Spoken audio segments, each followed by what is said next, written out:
بسم الله الرحمن الرحيم، والصلاة والسلام على رسولنا الكريم خير من تعلم وعلم. أنتهز هذه الفرصة الطيبة بتقديم التحية والشكر إلى رئيس جامعة فلسطين الأستاذ الدكتور سالم صباح، وعميد كلية التربية الأستاذ الدكتور صباح نصار، ورئيس اليوم اللغوي الدكتور محمد شعر على هذه الدعوة الطيبة. إنه لا يسعدني أن أكون معكم هنا مشاركا في أعمال اليوم اللغوي بكلية التربية بجامعة فلسطين. سوف أقدم فيما يلي عرضا للتوجهات الحالية في تعليم اللغة. Current orientations in language pedagogy. In the name of Allah, most compassionate, most merciful, prayers and peace be upon our noble Prophet Muhammad, the best ever who learned and taught. I seize the opportunity of this great occasion to extend my greetings and thanks to the President of Palestine University, Professor Salim Sabah, and the Dean of the Faculty of Education, Professor Sabah Nassar, and the Chairman of the Linguistics Day, Dr. Muhammad Shah, for this kind invitation. The pleasure is all mine to be with you, participating in the proceedings of the Linguistics Day of the Faculty of Education, Palestine University. In the following, I'm going to review the current orientations in language pedagogy.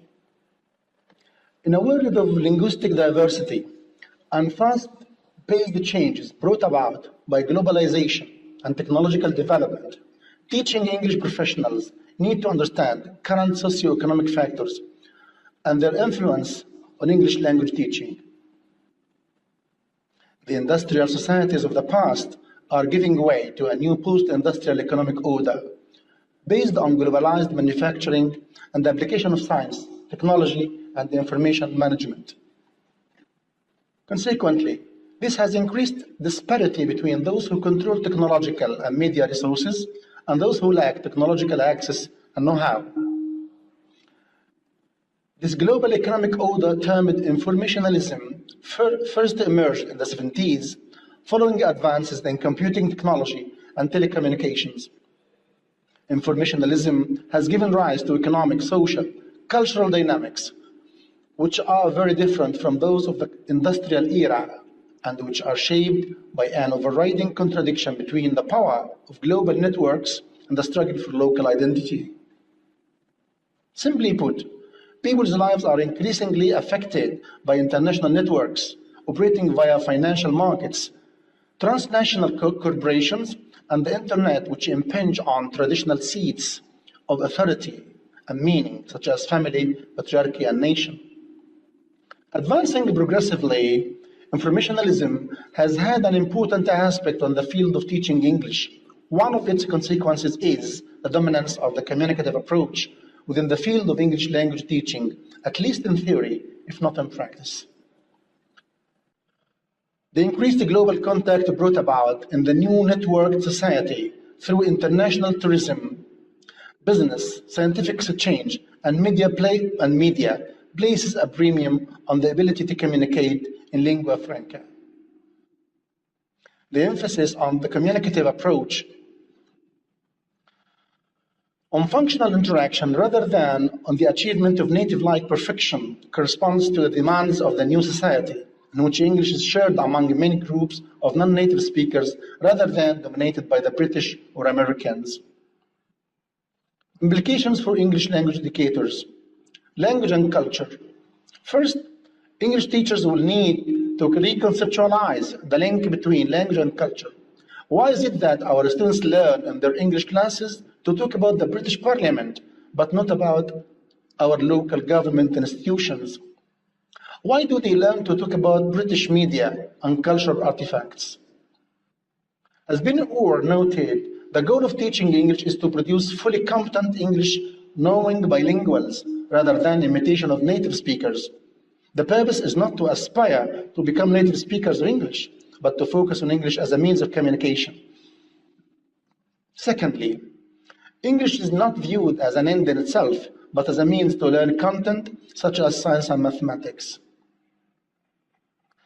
In the 21st century, a growing basis is laid for learners around the world to view English as their own language of additional communication rather than as a foreign language controlled by the other. Teachers would do well to exploit this situation by creating opportunities for communication based on the values, cultural norms, and the needs of learners rather than on the syllabi and texts developed in UK or USA. Employment. The second major way that informationalism will affect ELT in the 21st century relates to trends in employment.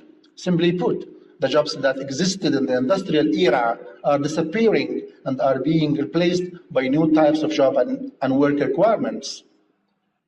Change in the approach to teach culture. There is less focus on teaching the culture of native speakers of English unless there is a specific purpose for doing so. Changing the view of the English teacher. It's increasingly being recognized that the quality or effectiveness of teachers is determined by their linguistic, teaching, and intercultural competence rather than their being native speakers of English. E-learning. With the proliferation of tablets and smartphones, it's believed that textbooks will disappear in a few years. Furthermore, the access to knowledge in terms of flexibility and mobility has changed drastically. Strategic teaching and learning. ELT classes focus on fostering the students' thinking as well as language content, outcomes, and learning activities. The gamification of learning is emerging as a way to make language learning more engaging and relevant to the younger generation. Teachers as lifelong learners. To keep competitive and employable in a knowledge-based society, teachers engage in a continuous professional development from the beginning to the end of their careers. They assume a greater responsibility, continually developing their knowledge and skills. Following are the current trends in ELT. Gone are the days when teachers reigned their class with all monopoly, where the students remained as passive. The following trends prevail ELT field. Computer-mediated English education, email and blogs, Skype, mobile phone and iPods, networking, interest and support groups. Distance learning, which refers to independent learning where students are linked from a distance to a learning center by means of communication technology to work on an individual basis in a place, time, and pace of their choice. Blended learning is another lizard term, often referred to as a mix between online distance learning and face-to-face tutorials. COOL is an acronym for Computer-Assisted Language Learning, where computers and other communication devices could be used for online and offline language teaching and learning. Underpinning educational theory. Constructivism. Constructivism means people learn through interaction between thought and experience and through the sequential development of more complex cognitive structures or schemas. Task-based language teaching. In recent years, task-based language teaching and task-based language instruction has grown in popularity. It emphasizes information processing rather than learning about the language itself, where successful task completion acts as both the process and outcome of language instruction.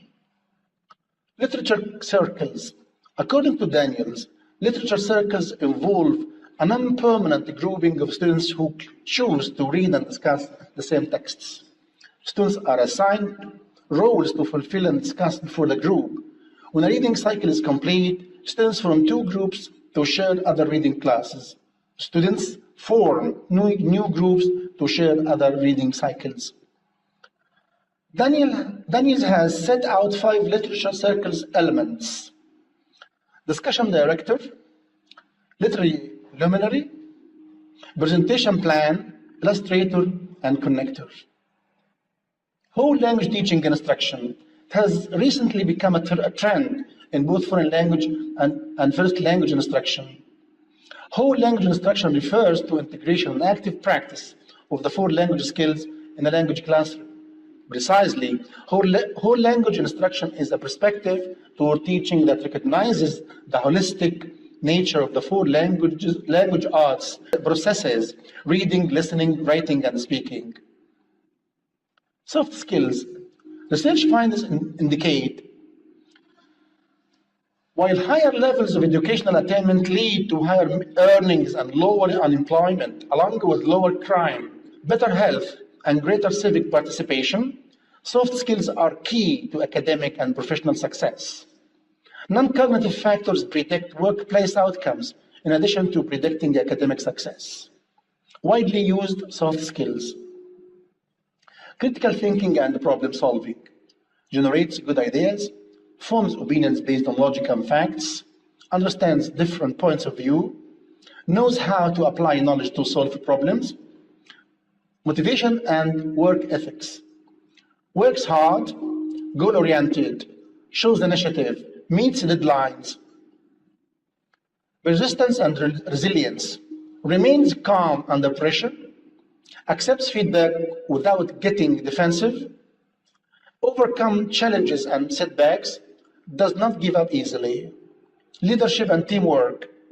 Skilled in handling social situations, has a talent for influencing people, works well in group settings, gives criticism, feedback to others in a helpful way.